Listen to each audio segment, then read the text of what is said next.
ආයුබෝවන් ආදරණීය දුවේ පුතේ.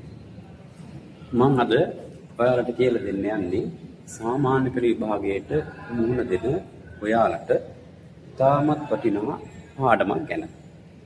මේ පාඩම තමයි බුදු සිරිතට අනුව යමු අභියෝග ජයගමු. ආදරණීය දුවේ පුතේ, අපිට අපේ ජීවිතයේ විවිධ අභියෝග වලට මුහුණ දෙන්න වෙනවා. ඒ මුහුණ දෙන අභියෝග ජය ගන්න කොහොමද කියලායි අපි අද කතා කරන්නේ.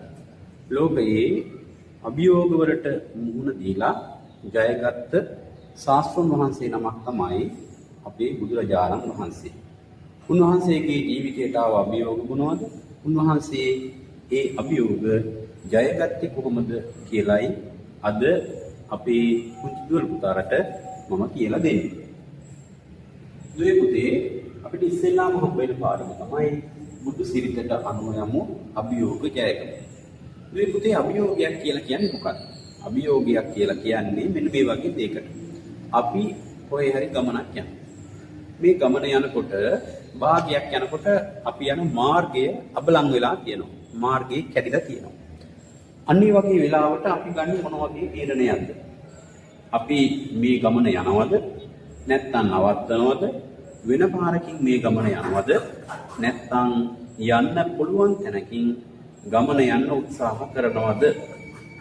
එහෙනම් පුතේ, පාර කැඩලා කියලා අභියෝගයක් අපිට ආවා. අපි ඒ සඳහා විසඳුමක් හොයන්න ඕනේ.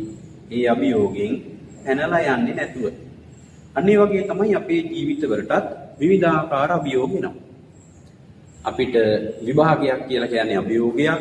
විභාගය ආවම මානසික සහනය ටිකක් අඩු වෙනවා. පාඩම් කරන්න ඕනි. ඊළඟට හිතට දැඩි පීඩනයක් එනවා. අන්න ඒ පීඩනයන්ගෙන් මිදලා කොහොමද විභාගයේ කියන අභියෝගය අපි ජයගන්නේ? ඒත් අපේ ජීවිතේට ඔන්න වගේ ඕනෑම අවස්ථාවකදී විවිධාකාර අභියෝග එනවා. එහෙනම් මේ අභියෝගයක් කියලා කියපුවාම අපේ ජීවිතයේදී අපට මුහුණ දීමට සිදුවන බාධක, දුෂ්කරතා, ප්‍රශ්න මෙන්න මේවටයි අභියෝග කියලා කියන්නේ. එතකොට අපේ ජීවිතයේදී අපිට බාධක වලට මුහුණ දෙන්න සිද්ධ වෙනවා. මොන වෙලාවක මොන අවස්ථාවකදී මේ බාධකයක් එන්නේ කියලා කියන්න බෑ. ඒ වගේම තමයි අපිට විවිධ දුෂ්කරතා වලට අපේ ජීවිතයේදී මුහුණ දෙන්න සිද්ධ වෙනවා. මේ දුෂ්කරතා මොන වෙලාවෙදී අපේ ජීවිතේට එනවද කියලා කියන්න බෑ. විවිධ ප්‍රශ්න වලට අපේ ජීවිතයේදී මුහුණ දෙන්න සිද්ධ වෙනවා. මෙන්න මේ වගේ දේවල් වලට තමයි අභියෝගයක් කියලා කියන්නේ. අපේ ජීවිතයේදී අපිට මුහුණ දෙන්න සිදුවෙන බාධක වලට, දුෂ්කරතා වලට, ප්‍රශ්න වලට. දැන් බලමු මේ පුතේ, අපි මේ අභියෝගයක් කියන්නේ මොකක්ද? අභියෝගයේ තියෙන ලක්ෂණ මොනවද කියලා.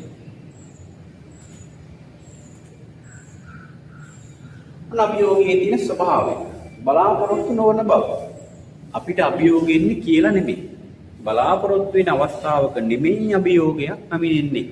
දැන් අභියෝගයක් කියනකොට බලාපොරොත්තු වෙන්න බෑ මොන වෙලාවෙදීද මේ අභියෝගය අපිට එන්නේ කියලා. අපේ ජීවිතයේදී ඕනෑම වෙලාවක මේ වගේ අභියෝගයක් අපට පැමිණෙන්න පුළුවන්. ඒකයි කියන්නේ බලාපොරොත්තු නොවන බව කියලා. ඊළඟට අභියෝගයක් ආවහම කයට, මනසට දැඩි පීඩාකාරී බවක් දැනෙනවා. කොහොමද මම මේ ප්‍රශ්නේ විසඳගන්නේ? කොහොමද මම මේ ගැටලුව විසඳගන්නේ? කොහොමද මම මේ බාධකයේ ජයගන්නේ? අන්න ඒ වගේ කියලා අපේ මනසට පීඩනයක් ගෙන දෙනවා. පීඩාකාරී බව. ජයගත හැකි බව. හැබැයි දුවේ පුතේ, ඕනම අභියෝගයක් අපි දැනගන්න ඕනි අපිට ජය ගන්න පුළුවන්. අපිට ඒ සඳහා මොනවා හරි විසඳුමක් හොයාගන්න පුළුවන්. ලෝකේ ප්‍රශ්නයක් නැති, ලෝකේ විසඳුමක් නැති ප්‍රශ්න නැහැ. හැම ප්‍රශ්නයකටම මොනවා හරි විසඳුමක් තියෙනවා. අන්න ඒ වගේ තමයි අපිට තියෙන අභියෝගත් අපිට ජය ගන්න පුළුවන්. අභියෝගයේ ස්වභාවය, අභියෝගයේ තියෙන ලක්ෂණ බලාපොරොත්තු නොවන බව, ඕනෑම වෙලාවක ඉන්න පුළුවන්, පීඩාකාරී බව, කයට මනසට දැඩි අසහනයක් දැනෙනවා, ජය ගන්න හැකි බව. හැබැයි මේ දේවල් තිබුණාට අපිට ඒ අභියෝගය ජය ගන්න පුළුවන්. මොකද ඒ අභියෝගයේ ස්වභාවය. ඊළඟට මම මුලින් කිව්වා අභියෝග වලට මුහුණ දීලා ජයගත්ත ශාස්ත්‍රඥ වහන්සේ තමයි බුදුරජාණන් වහන්සේ. දැන් බුදුරජාණන් වහන්සේ මොන වගේ අභියෝග වලටද මුහුණ දුන්නේ? මුහුණ දීලා ඒ අභියෝග ජයගත්තේ කොහොමද? අපි 10 වසරේදී ඉගෙන ගන්නවා සිද්ධාර්ථ කුමාර අවදීයේදී සිද්ධාර්ථ කුමාරයා මුහුණ දුන්න අභියෝග පිළිබඳව. මේ පාඩමෙන් අපි ඉගෙන ගන්නේ බුද්ධත්වයට පත් වෙලා බුදුරජාණන් වහන්සේ මුහුණ දුන්න අභියෝග පිළිබඳව. දුවේ පුතේ සිද්ධාර්ථ කුමාරයා බුද්ධත්වයට පත් වෙලා බුද්ධත්වයට පත් වීමෙන් අනතුරුව තමන්ගේ සතුට ප්‍රකාශ කරනවා මෙන්න මේ වගේ ගාථාවක්. දුවල පුතාලා දන්නේ අනේක ජාති සංසාරං සන්දා විස්සං අනිබ්බිසං ගාකාරකං ගවේ සන්තෝ දුක්ඛා ජාති පුනප්පුනං ගාකාරක දිට්ඨෝසි උනගේ අන්නකාසි සබ්බතේ පාසුකා පග්ගා ගහකූටං විසංකිතං විසංඛාරගතං චිත්තං තණ්හානං කය මජ්ජගා. බලන්න දෙන්නේ මේ ගාථාවේ අර්ථය මොකක්ද කියලා. මම සසර දුකට මුල් වන පංචස්කන්ධේ නැමැති ගේ තනන වඩුවා සොයා සසර නොයෙක් જાති වල ඇවිදින. එහෙත් දක්නට ලැබි. දැන් මම ඒ වඩුවා දුටිමි. යලි නුඹට මේ පංචස්කන්ධය නැමැති ගේ සෑදීමට හැකියාවක් නොමැත. ගේ ඉපරාල මින දැම්මි. කැලි මරණ සුන් කලෙමි. තණ්හාව ක්ෂය කොට රහත් බවට පැමිණීමි. ඔන්න මේ පුතේ බුදුරජාණන් වහන්සේට ආව අභියෝගය හා ඒ අභියෝගයේ ජයගත් විදිය. ඔන්න දුවේ පුතේ බුදුරජාණන් වහන්සේට තිබුණු ප්‍රධාන අභියෝගයක් තමයි ජාති ජරා මරණ කියන දේවල් කොහොමද සදාහටම නවත්තන්නේ කියලා. බුදුරජාණන් වහන්සේ බුද්ධත්වයට පත් වෙලා සසර දුකට මුල් වෙන තණ්හාව නැමැති දේ නැති කරලා දැම්මා. පංචස්කන්ධය නැමැති ගේ තරණ වඩුවාසුලා සසර නොයෙක් ಜಾති වල ඇවිද්දී. සසර නොයෙක් ಜಾති වල ඇවිද්දී. නම් සංසාරයේ පුරාවටම තමන්ට තියෙන අභියෝගය ජය ගන්න ඕනි කියන උවමනාවෙන් ඒ සඳහා වීරිය කරා. ඒ සඳහා ක්‍රියාත්මක වුණා. ඒ දක්නට ලැබි. හැබැයි දකින්න හම්බුනේ නැහැ. හැබැයි උන්වහන්සේ වීරය අදිෂ්ඨානයක් තියෙන්නේ. අවසානයේදී මම ඒ වඩුවා දුටිමි. අවසානයේ තමන්ගේ බලාපොරොත්තු ඉටු කරගෙන තියෙනවා. ජය අභියෝගයෙන් ජය අරගෙන තියෙනවා. එහෙනම් බෝසතාණන් වහන්සේ බුද්ධත්වයට පත් වෙලා ජාති ජරා මරණ කියන මේ දේවල් නතර කරලා දැම්මා. තමන්ට ආව අභියෝගය නිවැරදි ආකාරයෙන් ජයගත්තා. එහෙනම් දුවේ පුතේ බුදුරජාණන් වහන්සේ මුලින්ම මුහුණ දීපු අභියෝගය තමයි ජාති ජරා ව්‍යාධි මරණ නවත්තන්නේ කොහොමද? උන්වහන්සේකට මුහුණ දීලා උන්වහන්සේ ජාති ජරා මරණ ව්‍යාධි නතර කරලා දැම්මා. අභියෝගයට හොඳට මුහුණ දුන්නා. අභියෝගයේ ජයගත්තා. අන්න දුවේ පුතේ බුදුරජාණන් වහන්සේට බුද්ධ කාලය තුල කියන 45ක් බුද්ධ කාලය කියලා මෙන්න මේ බුද්ධ කාලය තුල බුදුරජාණන් වහන්සේට මුහුණ දුන්න අභියෝග මොනවද? දසමාර සේනාව පරාජය කිරීම. ඔන්න තණ්හාව නැති කළා දසමාර සේනාව පරාජය කිරීම. බුද්ධත්වය ලබා ගන්න නම් කාමයේ අරතිය සාපේපාසාව මේ වගේ සඳහන් කරනවා දසමාර සේනාව. මෙන්න මේ දසමාර සේනාව පරාජය කරලා දැම්මා. විවිධ අභියෝග ආවා. නොඑක් සිටිවිලි ආවා. හැබැයි ඒ ආවේක සිටිවිල්ලකටවත් බුදුරජාණන් වහන්සේ සැලුනේ නැහැ. දසමාර සේනාව පරාජය කරලා දැම්මා. ඒ වගේම තණ්හා ආදී රංගාදී සුපේක්ෂාවෙන් බලා පරාජය කිරීම. මේ බුද්ධත්වයේ අවබෝධ වෙනකොට තණ්හා රති රංගා කියන මාළු දුරු තුන් දෙනා ඇවිල්ලා බුදුරජාණන් වහන්සේ ඉදිරිපිට විවිධ රංගනයන් ඉදිරිපත් කළා.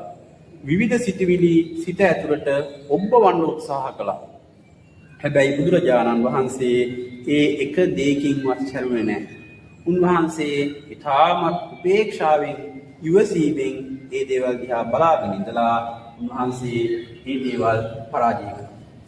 ඒ වගේම බුද්ධත්වයට පත් වීමෙන් අනතුරුව බුදුරජාණන් වහන්සේ තමන්ට සෙවණ දුන්න ඇසතු බෝධිය දිහා සතියක් තිස්සේ බලාගෙන බෝධියට අනිමිස පූජාවෙන් පූජා පැවැත්වුවා.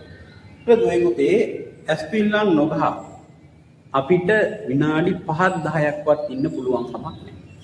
ඒ වගේ වෙලාවක බුදුරජාණන් වහන්සේ සතියක් තිස්සේ තමන්ගේ කාලය ශ්‍රමය කැප කරා මේ බෝධීන් වහන්සේ වෙනුවෙන්. ඇයි කළගුණ සලකන්න ඕනි කියලා. එහෙනම් දුවේ පුතේ ඔන්න බුදුරජාණන් වහන්සේ සතියක් තිස්සේ බෝධීන් වහන්සේ දිහා බලාගෙන බෝධීන් වහන්සේට කළගුණ සැලකුවා. නම් අභියෝගය. හැබැයි බුදුරජාණන් වහන්සේ ඒ අභියෝගය ජයගත්තා. අන් අයට ධර්මය අවබෝධ කරවීම. පුතේ බුද්ධත්වයට පත් වෙන්න සාරාංශකීය කල්පලක්ෂයක් පුරාවට බෝසතාණන් වහන්සේ පෙරොන්දම් පිරුවා. මේක ලේසි කාර්යයක් නෙමෙයි. හරි අමාරුයි. බුද්ධත්වය අවබෝධ කරගන්නවා තණ්හාව නැති කරනවා කියලා කියන එක. ඉතින් දුවේ පුතේ බෝසතාණන් වහන්සේ බුද්ධත්වයට පත් වෙලා ධර්මය අවබෝධ කරගත්තා. ධර්මය අවබෝධ කරගෙන කල්පනා කළා මම කොහොමද අන් අයට මේ ධර්මය අවබෝධ කරවන්නේ? මිනිස්සු කියලා කියන්නේ කෙලෙස් වලින් යුක්ත జాතියක්. මේ අයට මේ ධර්මය අවබෝධ කරවන්න හරි අමාරුයි. මම අවබෝධ කරගත්තේ බොහොම අපහසුයි. හැබැයි බුදුරජාණන් වහන්සේ පසුබට වුණේ නැහැ. මම කොහොම හරි මේ ධර්මය අවබෝධ කරවනවා කියන උවමනාවෙන් බුදුරජාණන් වහන්සේ ඒ සඳහා යොමු වුණා. ඒ සඳහා යොමු වෙලා මුලින්ම ගියේ පස්වක තවුසන් ගාවට. හැබැයි පස්වක තවුස බුදුරජාණන් වහන්සේව පිළිගත්තේ නැහැ බුද්ධත්වයට පත් වෙලා කියලා. ඔවුන් ගණන් ගත්තේ නැහැ බුදුරජාණන් වහන්සේ. ඒ වෙලාවේදී බුදුරජාණන් වහන්සේ හිතුවා නම් ඇයි මම මෙයාට ධර්මය අවබෝධ කරවන්නේ? මම අවබෝධ කරගත්තනේ. අන්න එහෙම කියලා හිතුවා නම් මේක මට අභියෝගයක් මේක ජය ගන්න ඕනි කියලා බුදුරජාණන් වහන්සේ කල්පනා කළේ. එහෙම කල්පනා කළා එහෙම හිතලා පස්සක තවුසන්ට කිව්වා මම කවදාවත් ඔයාලට බොරුවක් කියලා තියනවාද? අන්න ඒ වෙලාවේ පස්සක තවුසන්ට අවබෝධ වුණා සිද්ධාර්ථ කුමාරයා බුද්ධත්වයට ලබාගෙන තියෙන්නේ කියලා. එහෙනම් දුවේපතේ ඔන්න ධර්මය අන් අයට අවබෝධ කරවීම කියන අභියෝගයට බුදුරජාණන් වහන්සේ මුහුණ දීලා ඒ අභියෝගයේ නිවැරදි ආකාරයෙන් ජයගත්තා. ඊළඟ දුවේපතේ තනතුරු ප්‍රදානය කිරීම. අපි දන්නවා තනතුරු ප්‍රදානය කරනකොට ගොඩක් වෙලාවට සල්ලි බලයේ මේ දේවල් වලට තමයි වර්තමානයේ තනතුරු ප්‍රදානය වෙන්නේ. හැබැයි දුවේපතේ බුදුරජාණන් වහන්සේ එහෙම නෑ සුදුස්සාටම සුදුසු තනතුර ලබා දුන්නා. දුවේපතේ පොලිස් උපදෙස් දෙන්නට බුදුරජාණන් වහන්සේගේ අගසව් තනතුර ලබා දුන්නා. මේ අගසව් තනතුර ලබා දෙනකොට විවිධ චෝදනා බුදුරජාණන් වහන්සේට එල්ල කළා. මේ බුදුරජාණන් වහන්සේ තනතුරු ලබා දෙන්නේ මොන දිහා බලාගෙන? මෙයාලගේ හැකියාවන් දිහා බලලා නෙවෙයි. ආන්නේ වගේ විවිධ චෝදනා බුදුරජාණන් වහන්සේට එල්ල කළා. හැබැයි බුදුරජාණන් වහන්සේ මොන අවස්ථාවකදීවත් එහෙම කෙනෙක්ගේ මුණ දිහා බලලා ඒ වගේම දක්ෂතා නැතුව තනතුරු ප්‍රදානය කරේ නැහැ. සුදුස්සාටම තමයි සුදුසු තනතුර ලබා දුන්නේ. තනතුරු ප්‍රදානය කිරීමේදී ශාසනය ඉස්සරහට අරගෙන යනකොට බුදුරජාණන් වහන්සේට අභියෝග ආවා. හැබැයි මේ අභියෝග වලට බුදුරජාණන් වහන්සේ උපේක්ෂාවෙන් මුහුණ දුන්නා. කිසිම එකකින් පැනලා ගියේ නැහැ.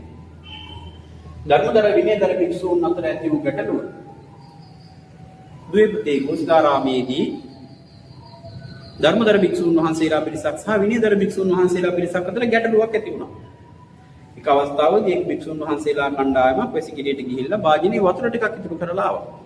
මෙන්න මේ කියන ගැටලුව මූලික කරගෙන මාස කිහිපයක් තිස්සේ ඕනෝන් අතර විවිධ වාද විවාද ඇති වුණා.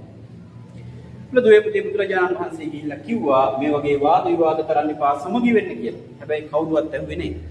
ඒ වෙලාවේ බුදුරජාණන් වහන්සේ මේ ස්ථානයෙන් ටික වෙලාවකට ටික කාලයකට අයින් වෙලා පාර්ලිය වනයේට යනවා. මේ පාර්ලිය වනයේට ගියාම ඇතෙක් සහ වඳුරෙක් උපස්ථාන කරනවා. අවසානයේදී ධර්මදර විනයදර භික්ෂූන් මේ දෙපරටම මේ දෙගොල්ලටම තේරුම් යනවා අපි මේ වැරැද්දක් කරන්නේ කියලා. ඒ වගේම තමයි ගමේ දායක පිරිස දානමාන ආදීන් සංග්‍රහ කරන්නේ. අවසානයේදී බුදුරජාණන් වහන්සේ වඩම්මවාගෙන බුදුරජාණන් වහන්සේ නැවත වඩිනවා මේ ප්‍රශ්නේ තේරුම් ගත්තයින් පස්සේ.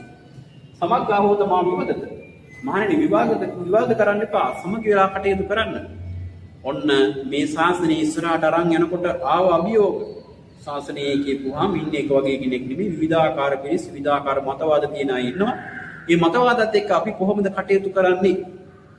ඒවට කොහොමද නියමාකාරයෙන් මුහුණ දෙන්නේ කියලා බුදුරජාණන් වහන්සේ මෙතනදී අපිට පැහැදිලි කරලා දෙනවා. ඒ වගේම බුදුරජාණන් වහන්සේට වේරංජාවේදී ඇති වූ අභියෝග ද්වේපතේ වේරංජාවේදී උදේ කියන බමුණ බුදුරජාණන් වහන්සේට ආරාධනා කරනවා වස්සසන් ආරාධනා කළා නැවත උදේ බමුණා බුදුරජාණන් වහන්සේ හම්බ වෙන්න දකින්න යන්නේ නැහැ. ද්වේපතේ බුදුරජාණන් වහන්සේට චීවර පිණ්ඩපාත සේනාසන ගිලම්පස කියන සිව්පසේ හම්බ වෙන්නේ නැහැ. ආහාර පාන හම්බ වෙන්නේ නැහැ. බුදුරජාණන් වහන්සේට සිද්ධ වෙනවා අශ්වයන්ට ආහාර පිණිස ලබලා දෙන යවහාල් අනුභව කරන්න. ඒ වෙලාවේ මුගලන් හාමුදුරුවෝ අහනවා උතුරු කුරු දිවයිනින් හරි පිණ්ඩපාතය සකස් කරගෙන පිණ්ඩපාතය අරගෙන එන්නද කියලා බුදුරජාණන් වහන්සේ ප්‍රතික්ෂේප කරනවා. ඒ වගේම බුදුරජාණන් වහන්සේ එතනින් බැහැරට ගියේ නැහැ. ආරාධනාවක් කළා මම මේ ආරාධනාව බාරගත්තා මම මේ වැඩේ හරියට කරන්න ඕනි කියන අදිෂ්ඨානින් තමයි බුදුරජාණන් වහන්සේ වැඩ හිටියේ. ඒතර වේරංජාවේදී බුදුරජාණන් වහන්සේගේ වගේ දුක් කම්කටොළු වලට මුහුණ දෙන්න සිදු වුණත් බුදුරජාණන් වහන්සේ ඒ අභියෝගී පලා ගියේ නෑ. අන්නේ අභියෝගීට මුහුණ දෙන්න දැයගත්තා. ඒ වගේම බුදුරජාණන් වහන්සේට වනාන්තර වගේම සුවපහසු විහාරස්ථාන හම්බුණා. උන්වහන්සේ වනාන්තරයට වැඩියයින් පස්සේ වනාන්තරය අපහසුයි කියලා හිතුවේ නෑ. වනාන්තරයේ බොහොම ආසාවෙන් උන්වහන්සේ වැඩ හිටියා. ඒ වගේම සුවපහසු විහාරස්ථාන වලට ගියයින් පස්සේ ඒ වගේ මහා සැපක් තියනවා කියලා උන්වහන්සේ හිතුවේ නෑ. උන්වහන්සේ ඒ වගේ උපේක්ෂාවෙන් වැඩ හිටියේ. එහෙනම් Tamanට ඉන්න තැන ඉන්න හම්බ වෙන තැන කොතනද? ඒ හැම තැනකදීම උන්වහන්සේ උපේක්ෂාවෙන් වැඩ හිටියා. ඒ සියලු අභියෝග වලට බුදුරජාණන් වහන්සේ මුහුණ දීලා ජයගත්තා. ඔන්න පුතේ බුදුරජාණන් වහන්සේට උන්වහන්සේගේ ජීවිතයේදී බුද්ධත්වයට ලබා දුන්නාට පස්සේ මුහුණ දුන්න අභියෝග. ඊළඟට අපි බලමු අපට ඇතිවන අභියෝග මොනවද කියලා. අපිට අපේ ජීවිතයේදී මොන වගේ අභියෝගද ඇති වෙන්නේ? ඔන්න දුවේ අපිට අපේ ජීවිතයේදී ඇතිවන අභියෝග. අපිට තරුණ කාලෙත් එක තරුණ මදි ඇති වෙනවා, කුසගින්න ඇති වෙනවා, කුසීතකම, දඩබ්බර ගතිය, ප්‍රචණ්ඩ සිතුවිලි, කාමුක හැඟීම්, ඊර්ෂ්‍යාව, පලි ගැනීම මෙන්න මේ වගේ සිතුවිලි අපිට ඇති වෙනවා. මේ අපේ ජීවිතයේ විශාල අභියෝගයක්. මේ දේවල් වලට නිවැරදිව මුහුණ දුන්නේ නැත්නම් අපිට බෑ හරියට ජයග්‍රහණය කරන්න. හරි තැනකට යන්න හැකියාවක් නැහැ. අන්න දුක්ේ තරුණ මතේ. මේ තරුණ කාලය ළමයින්ට එළඹුණයින් පස්සේ සාමාන්‍ය විභාගයට මුහුණ දෙනවා කියලා කියන්නේ මේ තරුණ කාලේ නව යෞවන වයස. නව යෞවන වයසේ විවිධ දේවල් සිද්ධ කරන්න දෙනවා තරුණ මතේ නිසා.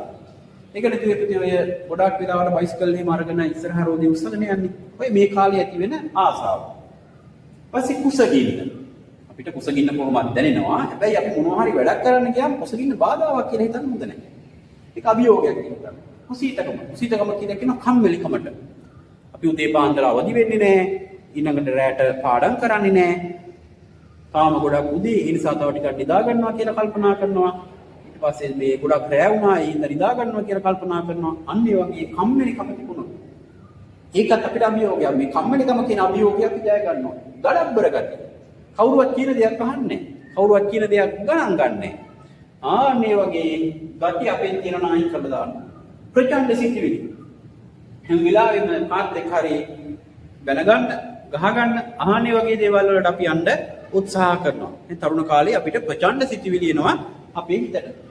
වගේම කාමක හැඟීම් ඇති වෙනවා මේ කාලේ තුල. ඊර්ෂ්‍යාව ඇති වෙනවා. තව කෙනෙක් ඉහළට යනවා නම් මේ ඉහළට යන කෙනා ගැන ඊර්ෂ්‍යාව අපිට ඇති වෙනවා. පලි ගැනීම ඇති වෙනවා. තව කෙනෙක් මොන හරි දෙයක් කරනවා නම් මේ පිළිබඳව පලි ගැනීමක් අපේ හිතේ ඇති වෙනවා. එහෙනම් පුතේ මෙන්න මේ වගේ දේවල් අපේ ජීවිතයේදී අපිට අභියෝගයක් බවට පත් වෙනවා. ඒතර මේවා විතරක් නෙවෙයි මේවා නිසා විවිධ දේවල් වලට මුහුණ පාන්න අපිට සිද්ධ වෙනවා. අභියෝග වලට මුහුණ දෙන්න සිද්ධ වෙනවා. ප්‍රධාන වශයෙන් මෙන්න මේ දේවල් තමයි